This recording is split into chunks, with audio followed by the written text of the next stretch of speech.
नमस्कार विद्यार्थी भाई बहनों, श्री एमबी करणावत हाईस्कूल पालनपुर द्वारा चालता ऑनलाइन शिक्षण वर्गों में आप सबनु हार्दिक स्वागत।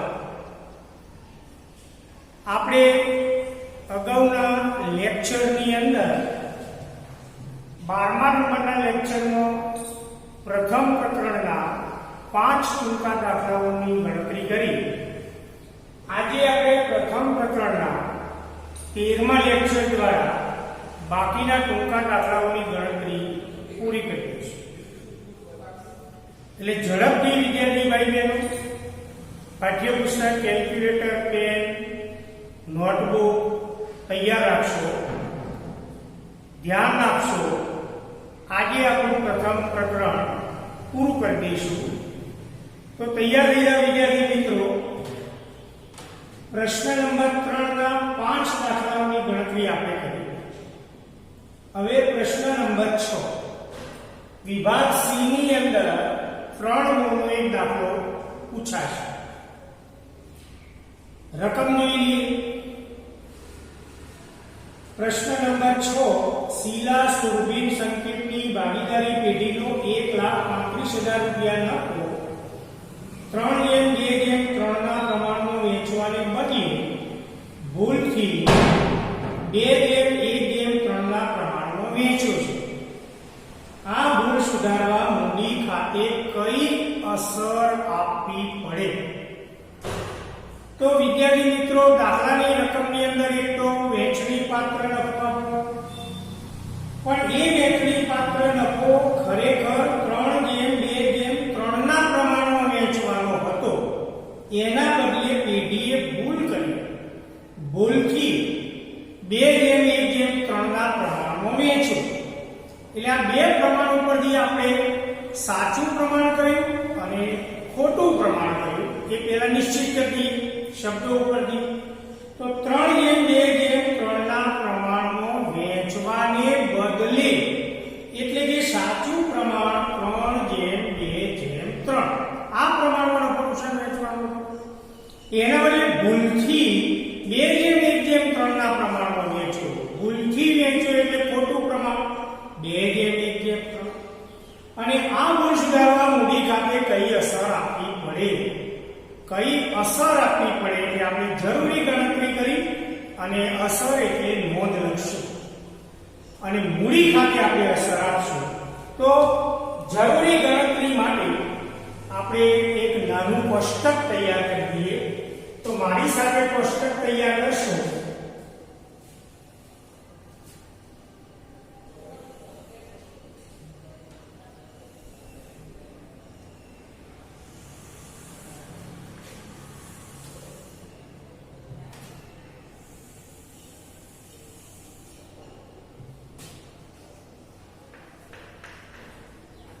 પહેલું ખાનું વિગત, પછી ભાગીદારોનું નામ ક્રમાનુસાર, शीला सुरभि संकेत।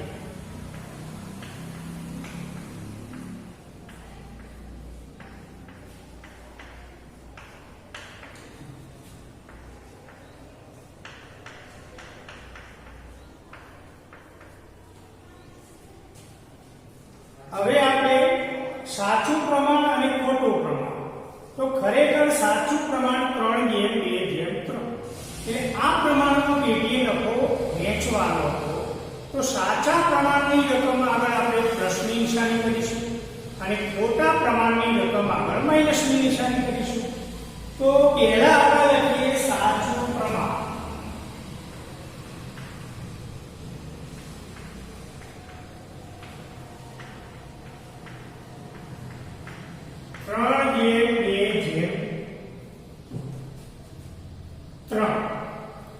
ખોટું પ્રમાણ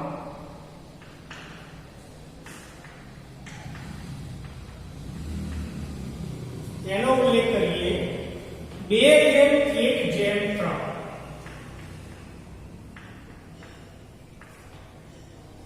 સાચા પ્રમાણની રકમ આગળ પ્લસની નિશાની કરી। આ પ્રમાણમાં દરેક ભાગીદારને નફો મળવો જોઈએ। પેઢીએ ખોટા પ્રમાણમાં રકમ વેચી માટે બાદબાકી કરવા માટે આપણે માઈનસની નિશાની કરી। હવે ચોખ્ખો તફાવત આપણે શોધી લઈશું, એટલે ત્રીજી વિગત તફાવત. હવે કેલ્ક્યુલેટરનો આપણે ઝડપથી ઉપયોગ કરીએ. 1,35,000 3 સરવાળો થાય 3 + 2 + 3 એટલે 8 થાય. 3 અષ્ટમાંશ ગુણ્યા 1,35,000.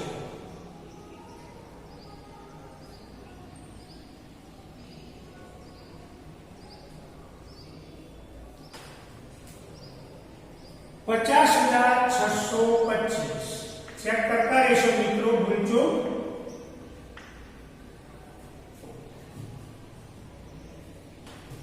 બે અષ્ટમાંશ ગુણ્યા 1,35,000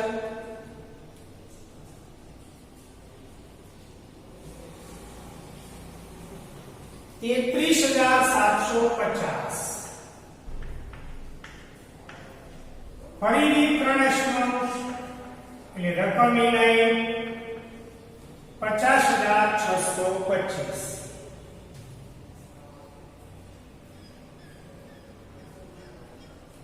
चेक कर लिए 1,35,000. હવે ખોટું પ્રમાણ 2/1/3 સરવાળો 2/3 6 2 ષષ્ઠમાંશ ગુણ્યા 1,35,000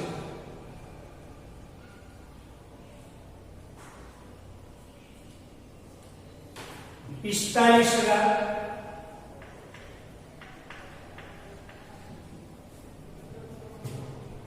एक षष्ठमांश गुण્યા 1,35,000 22,500.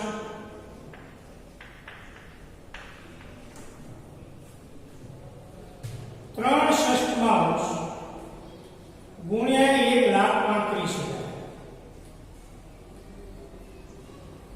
67,500. ત્રણનો સરવાળો ચેક કરી લઈએ. 1,35,000 થવો જોઈએ.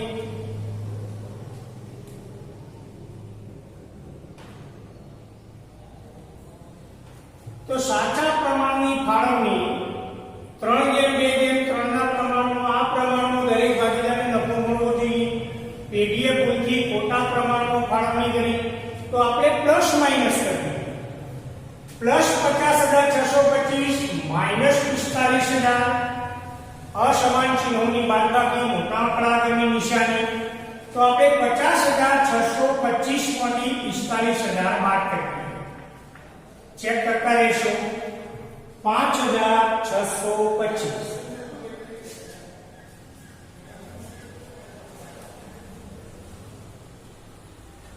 33,750 માઇનસ 22,500 11,250 નિશાની પ્લસની મોટા આંકડા આગળની નિશાની 11,250. અહીંયા 50,625 પ્લસ માઇનસ 67,500 નિશાની માઇનસની બાદબાકી કરીએ.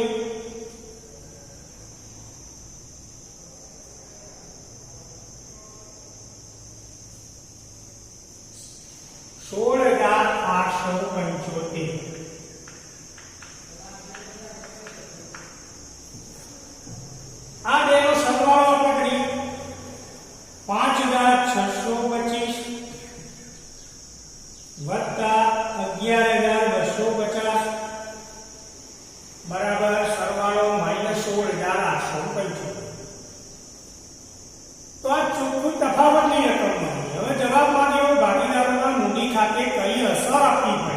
નોંધ આપણે બોલીએ તો શીલાને ખરેખર નફો મળવો જોઈએ 50,625, પણ ખોટા પ્રમાણમાં નફો મળ્યો 45,000. તો ખરેખર એને 5,625 બીજો નફાનો ભાગ મળવો જોઈએ.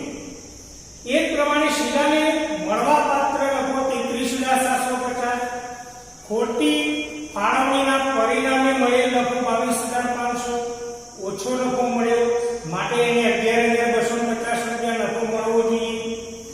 સંકેતને નફા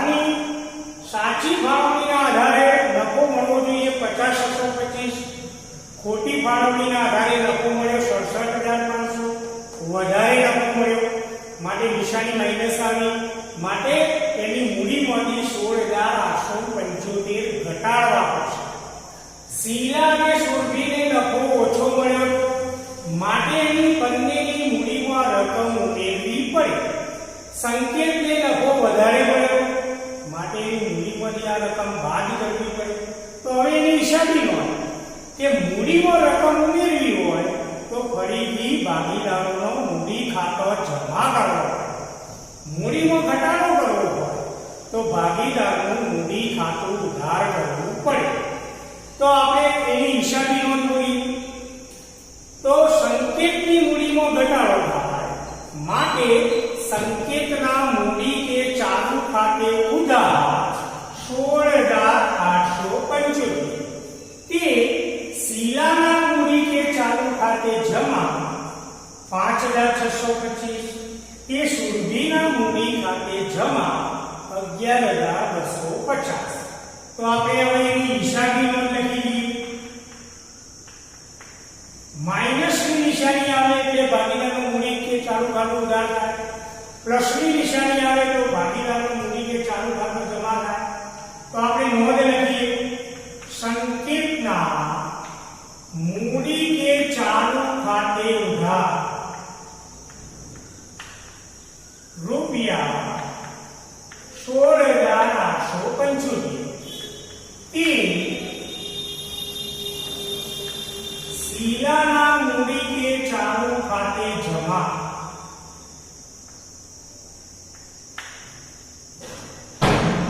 5,625 તે સુરભીના મૂડી કે ચાલુ ખાતે જમા 11,250.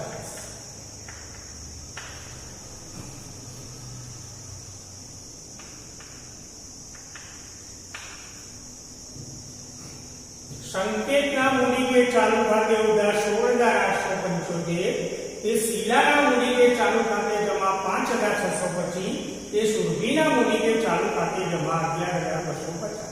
મિત્રો કોઈ પણ ચેપ્ટરની હિસાબી નોંધ લખાયેલી બાબત જે લખવી ફરજિયાત છે તો આપણે બાબત જે નો ફરજિયાત ઉલ્લેખ કરવાનો, માર્ક્સ કાપવાનો કોઈ અવકાશ ન રહે.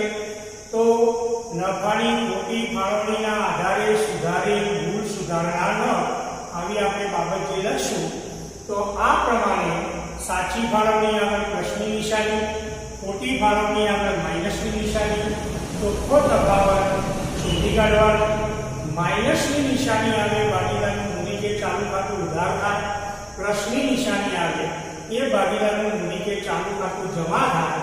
ઉધાર અને જમાની રકમનો સરવાળો સરખો થવો જોઈએ.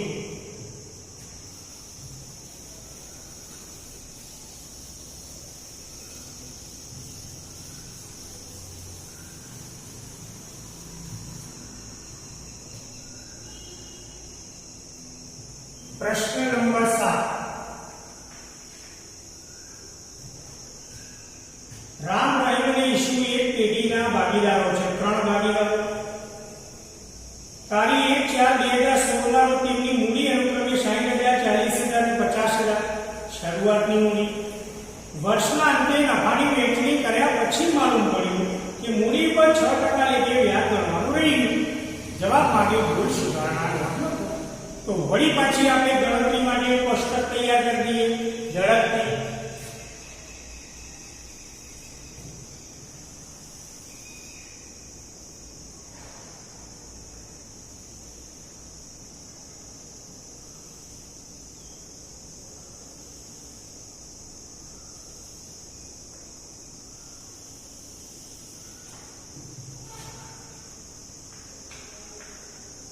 વિગત 4 ખાનો બનાવીએ. રામ, રહીમ અને ઈસુ.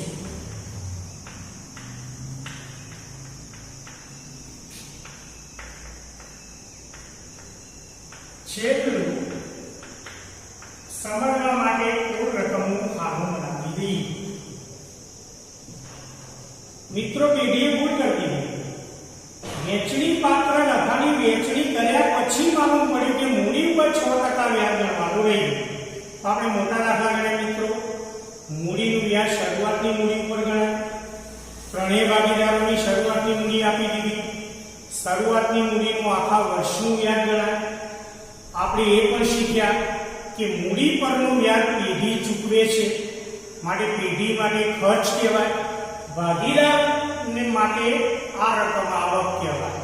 તો આપણે પહેલા શરૂઆતની મૂડી ઉપર 6% લેખે વ્યાજ ગણીએ. તો મૂડી પર વ્યાજ 6%.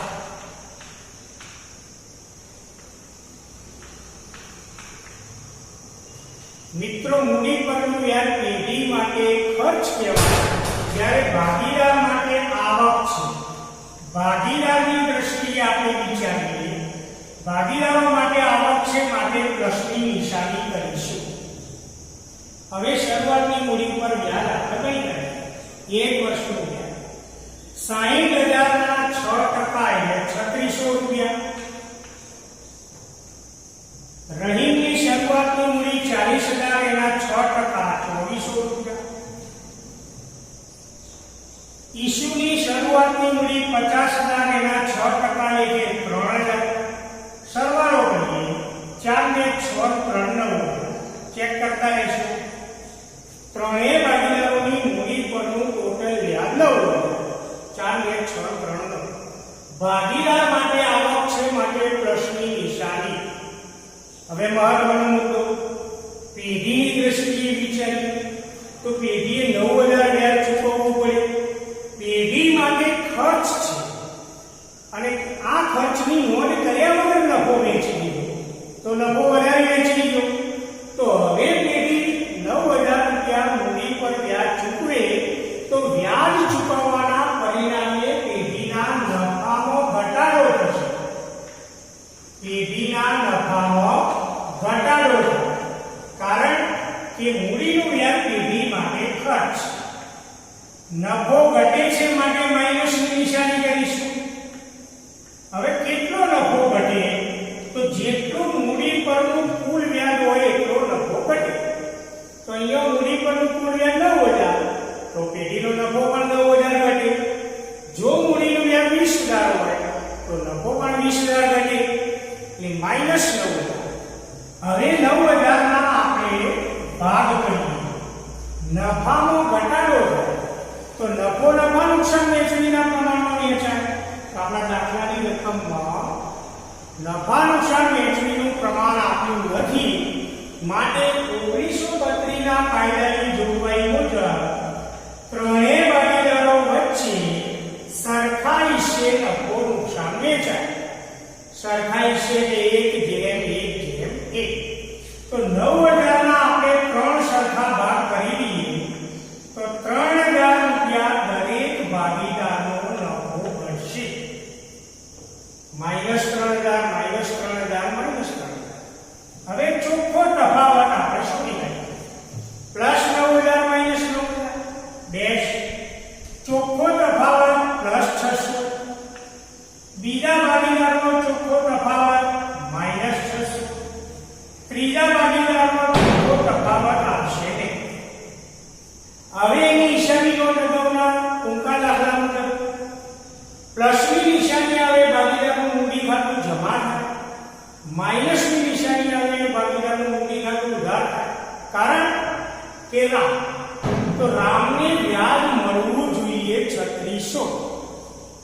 જ્યારે એના નફામાં 3,000 નો ઘટાડો થાય તો 600 રૂપિયાની એની મૂડીમાં વધારો કરવો પડે, માટે રામનું મૂડી ખાતું 600 રૂપિયાથી જમા. રહીમને મૂડીનું વ્યાજ મળવું જોઈએ 2400. જ્યારે એના નફામાં 3,000 ઘટાડો થાય એટલે 600 રૂપિયા નફો વધારે ઘટે છે, માટે રહીમનું મૂડી કે ચાલુ ખાતું ઉધાર કરવું પડે. હવે ભૂલ સુધારણા, તો રહીમના મૂડી કે ચાલુ ખાતે ઉધાર 600 રૂપિયા, તે રામના મૂડી કે ચાલુ ખાતે જમા રૂપિયા 600. તો ભૂલ સુધારણા લખી દીધી.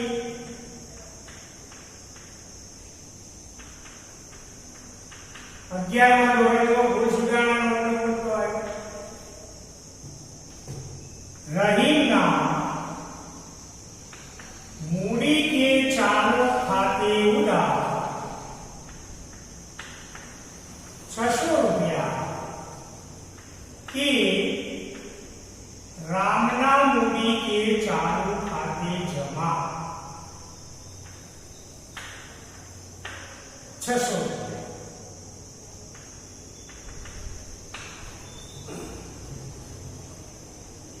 ત્રીજા ભાગીદારને કોઈ તફાવત આવશે નહીં। બાબતજીએ મૂડી પર વ્યાજ ગણવાનું રહી ગયું તેની ભૂલ સુધારણાનો ઝડપથી નોટ કરી લેશો।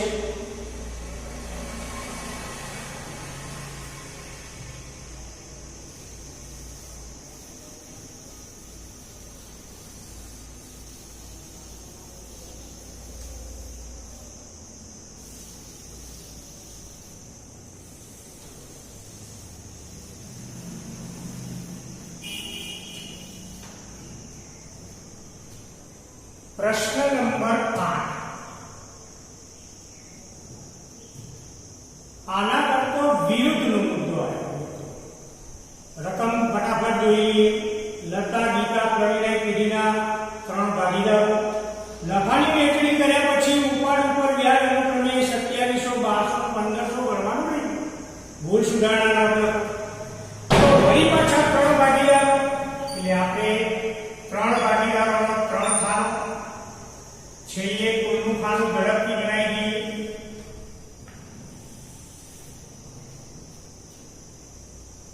લતા ગીતા પ્રવીણા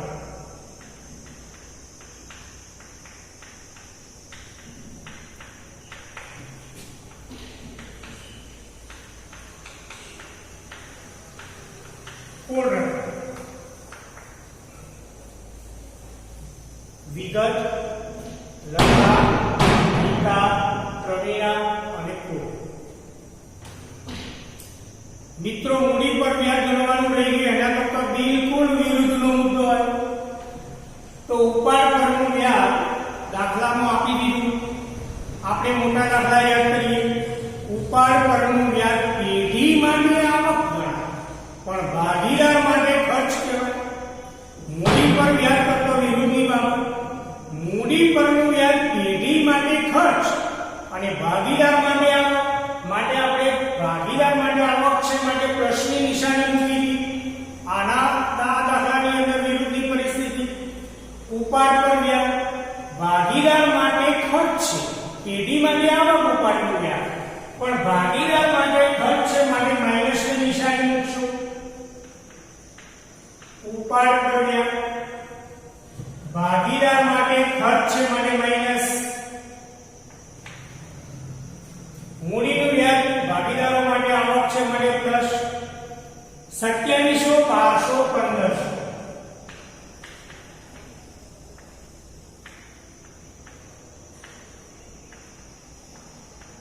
સરવાળો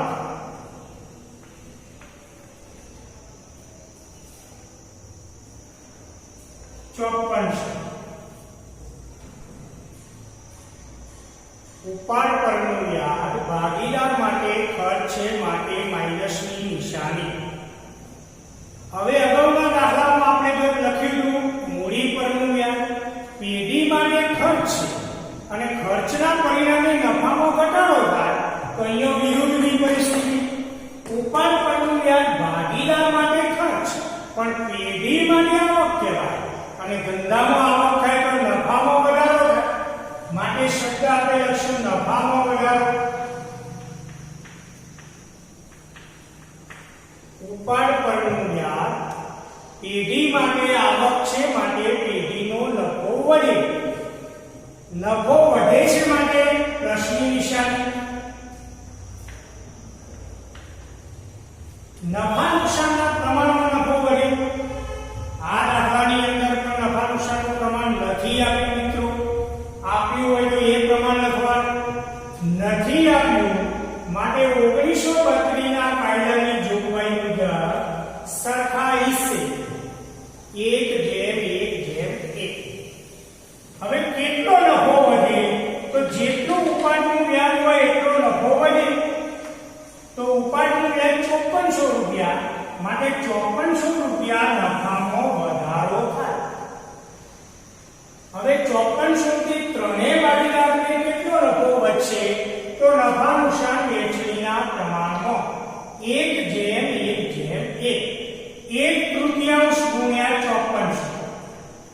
તો દરેક ભાગીદારના ભાગે 1800 રૂપિયા નફામાં વધારો થાય. 18 ગુણ્યા 3 54. હવે ચોખ્ખો તફાવત તો અહીંયા માઈનસની નિશાની આવશે, -900. અહીંયા પ્લસની નિશાની આવશે, 1800 - 1200 એટલે 600. અહીંયા 1800 + -1500 એટલે 300 ની નિશાની આવશે. આ ડેશ સરવાળો પ્લસનો 900 માઈનસનો પણ 900. આ ચોખ્ખો તફાવત.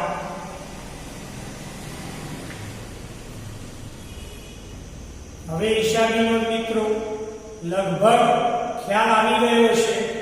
માઈનસની નિશાની આવે ભાગીદારનું મૂડી કે ચાલુ ખાતું ઉધાર થાય, પ્લસની નિશાની આવે ભાગીદારનું મૂડી કે ચાલુ ખાતું જમા થાય. તો મિત્રો હું નોંધ બોલું છું, નોટ કરી લેશો. લતાના મૂડી કે ચાલુ ખાતે ઉધાર 900 તે ગીતાના મૂડી કે ચાલુ ખાતે જમા 600 તે પ્રવીણાના મૂડી કે ચાલુ ખાતે જમા 300. માઈનસની નિશાની આવે મૂડી કે ચાલુ ખાતે ઉધાર થાય અને પ્લસની નિશાની આવે એનું મૂડી કે ચાલુ ખાતું જમા થાય.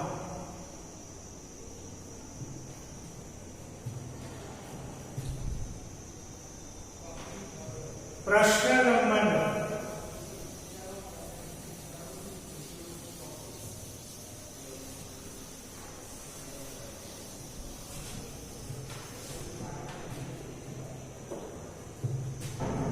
પ્રશ્ન નંબર 9. મુકેશ ધવલ વિનોદ એક પેઢીના ભાગીદારો છે. તેઓની મૂડીનું પ્રમાણ 4:2:3. મિત્રો મૂડીનું પ્રમાણ મુકેશને નફામાંની ઓછામાં ઓછા 35,000 મળશે એવી ખાતરી ધવલ વિનોદે આપી. પેઢીનો 200 નફો 90,000 હોય તો ભાગીદારો વચ્ચે નફાની વહેંચણી કેવી રીતે થશે? જુદા પ્રકારનો દાખલો આવ્યો મિત્રો. મૂડીનું પ્રમાણ આપે, નફા નુકસાન વહેંચણીનું પ્રમાણ નથી આપ્યું. મુકેશ નામના ભાગીદારને નફામાંથી ઓછામાં ઓછા 35,000 મળવા જોઈએ એવી ખાતરી, બાંયધરી, અંગ્રેજીમાં ગેરંટી કહેવાય, એ ખાતરી ધવલ અને વિનોદે આપી. એટલે બાકીના બે ભાગીદારોએ પેઢીનો નફો 90,000 થયો હોય તો ભાગીદારો વચ્ચે નફાની વહેંચણી કેવી રીતે થશે? તો પેઢીનો નફો આપણે 90,000, નફો નફા નુકસાન વહેંચણીના પ્રમાણમાં વહેંચાય. મિત્રો પહેલી લીટીની અંદર મૂડીનું પ્રમાણ આપ્યું છે, નફા નુકસાન વહેંચણીનું પ્રમાણ નથી આપ્યું. માટે 1932 ના કાયદાની જોગવાઈ મુજબ ત્રણેય ભાગીદારોને સરખા હિસ્સે નફો મળવો જોઈએ. 1:1:1. 1/3 ગુણ્યા 90,000 એટલે 30,000. તો દરેક ભાગીદારને 30,000 નફો મળવો જોઈએ. તો આપણે જરૂરી ગણતરી દર્શાવી. નફા નુકસાન વહેંચણીનું પ્રમાણ 1:1:1. ભાગીદારનું નામ લખીએ. મુકેશ, ધવલ અને વિનોદ. ત્રણેય ભાગીદારોને સરખા હિસ્સે નફો મળવો જોઈએ. એટલે ખરેખર મુકેશ, ધવલ અને વિનોદ ત્રણેય ભાગીદારોને 30,000 નફો મળવો જોઈએ. હવે સૂચના આપી કે મુકેશને નફામાંથી ઓછામાં ઓછા 35,000 મળવા જોઈએ એવી ખાતરી ધવલ વિનોદે આપી. તો મુકેશને મળવા જોઈએ 35,000 પણ મળ્યા 30,000. તો બાકીની ખૂટતી રકમ 5,000 ધવલ અને વિનોદ આપશે. એટલે ધવલ અને વિનોદના નફામાં ઘટાડો થાય અને મુકેશના નફામાં વધારો.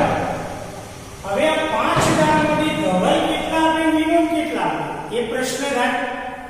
તો ગેરંટી આપણા ધવલ અને વિનોદ એમનો બીજો અને ત્રીજો, તો ધવલ અને વિનોદ એમના નફા નુકસાનના પ્રમાણમાં બાકીની રકમ આપશે. તો ધવલ અને વિનોદનું નફા નુકસાનનું પ્રમાણ 1:1. એટલે 1/2 તો 5000 ના 2 ભાગ કરીએ તો 1/2 ગુણ્યા 5000 એટલે 2500 રૂપિયા ધવલ આપશે અને બાકીના 2500 રૂપિયા વિનોદ આપશે. ધવલ અને વિનોદના નફામાં 2500 રૂપિયાનો ઘટાડો થાય, જ્યારે મુકેશના નફામાં 5000નો વધારો. તો હવે મુકેશને મળવા પાત્ર નફો 35000. 30000 માંથી 2500 બાદ કરીએ તો 27500. આ ભાગીદારના પણ 27500. સરવાળો આપણે કરીશું તો ટોટલ નફો કુલ 90000 થવો જોઈએ.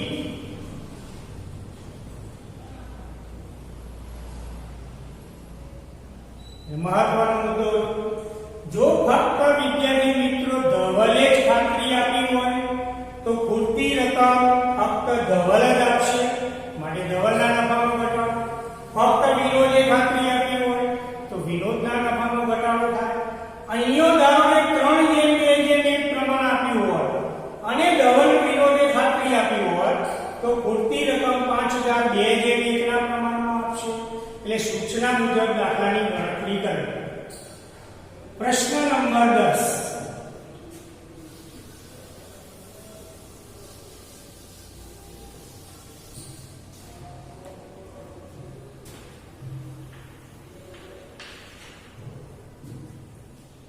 રઘુવીરની આખરની મૂડી 80000, જેમાં ચાલુ વર્ષના ઉપરના 12500 તથા નફાના 17800ની અસર આપેલ છે.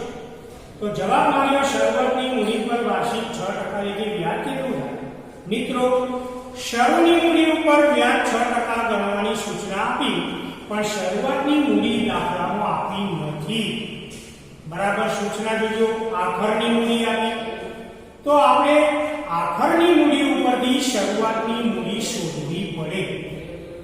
તો પેઢીએ જે શરૂઆતની મૂડીમાં જે રકમ પેઢીએ ઉમેરી હોય એ આપણે બાદ કરીશું, અને પેઢીએ શરૂઆતની મૂડીમાં જે રકમ બાદ કરી હોય એ આપણે ઉમેરીશું. એટલે શરૂઆતની મૂડી મળી જાય. વિરુદ્ધની પ્રક્રિયા કરવી પડે. તો રઘુવીરની આખરની મૂડી 80000, જેમાં 80000માં ઉપાડના 12500 સમાયેલા છે અને નફાના પર 17800ની અસર આપી, એટલે 17800 નફાના પર સમાયેલા છે. તો ઉપાડ આપણે યાદ કરીએ તો આપણે ભાગીદારનું મૂડી ખાતું બને, મૂડીથી ઉપાડ બાદ થાય, ઉપાડ કરવાના પરિણામે મૂડી ઘટે. એટલે પેઢીએ શરૂઆતની મૂડીમાંથી ઉપાડ બાદ કરેલો છે, માટે આપણે આ આખરની મૂડીમાંથી પેઢીએ શરૂઆતની મૂડીમાં ઉપાડ બાદ કર્યો, માટે આપણે ઉપાડની રકમ ઉમેરીશું. હવે નફો, તો આપણે નફો મૂડી ખાતાની જમા બાજુ લખતા હતા, એટલે શરૂની મૂડીમાં પેઢીએ નફો ઉમેર્યો, માટે આપણે બાદ કરીએ એટલે શરૂની મૂડી મળી જાય. તો પહેલો ગણતરી લખીએ, રઘુવીરની આખરની મૂડી.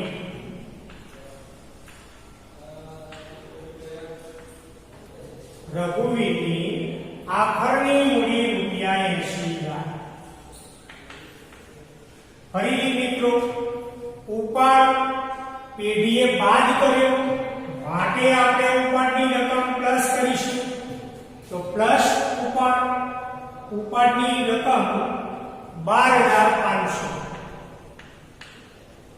સરવાળો 92500. નફો, તો પેઢીએ નફો શરૂઆતની મૂડીમાં ઉમેર્યો, માટે આપણે બાદ કરીશું. તો નફાની રકમ 17800, બાદ બાકી કરીએ.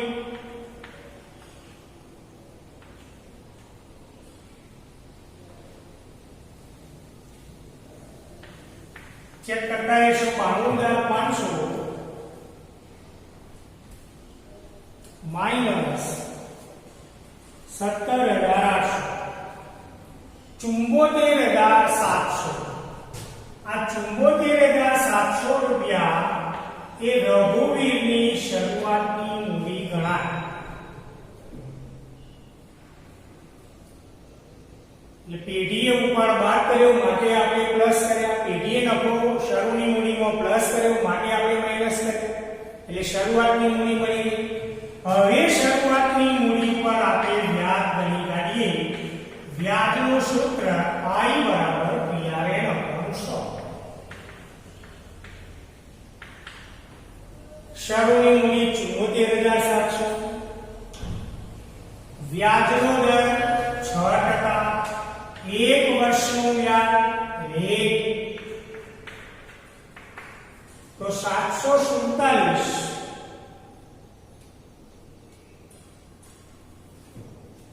4,482.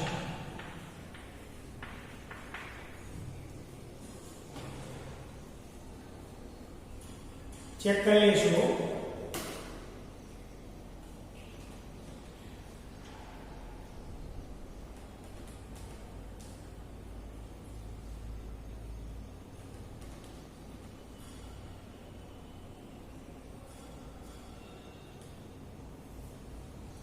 $80,000 વત્તા 12,500 એટલે 92,500 માઈનસ 17,800 74,700 એના 6% 4,482 રૂપિયા વ્યાજ શરૂઆતની મૂડી પર થાય. હવે મિત્રો છેલ્લો દાખલો.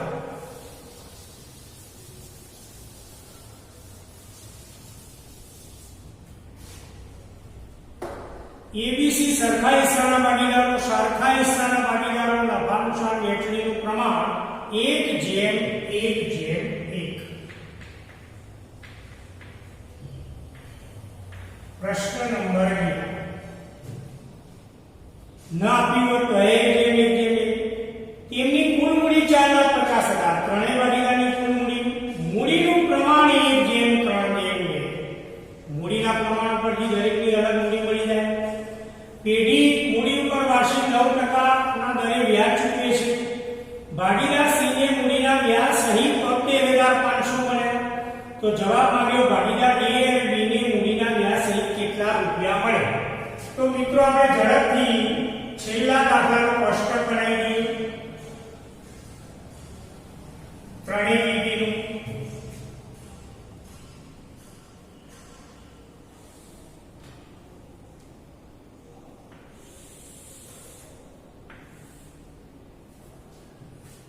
વિગત, ભાગીદારોનું નામ A, B અને C.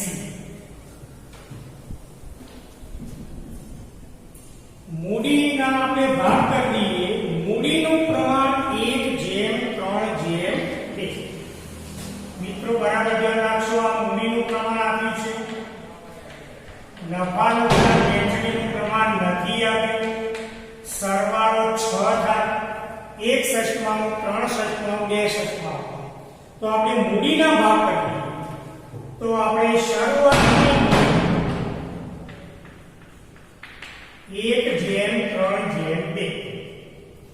ટોટલ મૂડી 4,50,000. સરવાળો 6 થાય. તો 4,50,000 ભાગ્યા 6 કરીએ એટલે 75,000. તો 75,000 ગુણ્યા 1 એટલે પહેલા ભાગીદારની શરૂઆતની મૂડી 75,000. 75,000 ગુણ્યા 3 2,25,000. ચેક કરતા રહેશો. 75,000 ગુણ્યા 2 1,50,000. આ ભાગીદારોની શરૂઆતની મૂડી.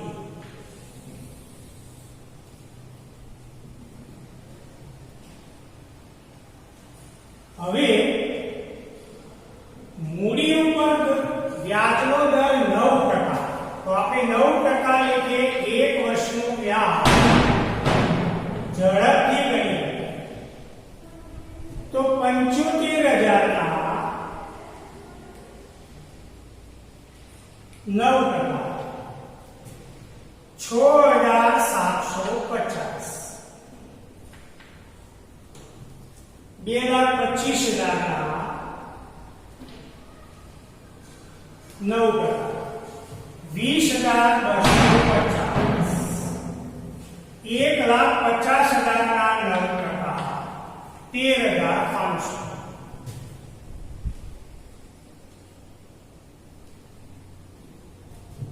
આટલું મૂડીનું વ્યાજ પેઢી ચૂકવશે, ભાગીદારને મળશે. હવે સૂચના આપી કે ભાગીદાર સી ને મૂડીના વ્યાજ સહિત 73,500 મળે.